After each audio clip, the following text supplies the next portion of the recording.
Мисалы, пайгамбар саллаллаху алейхи өзүнүн хадистерде деле кайсы бир туура эмес ишти көргөн болсоңор, аны биринчи колуңар менен кайтаргыла деди. Э, Эгерде колуңар менен кайтаруу мүмкүнчүлүк болбосо анда тилиңер менен кайтаргыла. Тилиңер менен да кайтара албасаң анда аны жүрөк менен жаман көргүлө деди да.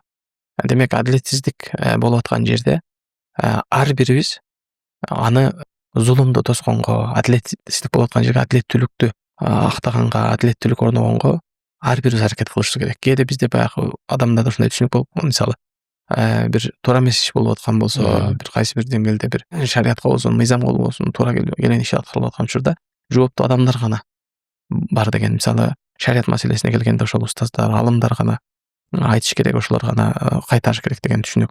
Же болбосо мыйзамда кээ бир каршы болгон туура эмес нерселерди көргөн учурда ошол укук коргоо органдары же башка адамдар гана деген түшүнүк орноп келатат да бизде. Бул коомдо тилекке каршы өтө өкүнүчтүү нерсе. Ошондуктан коомдогу адилетсиздикти, коомдун ичиндеги болуп аткан кээ бир туура эмес нерселерди көргөндө бул ар бирибиздин милдетибиз.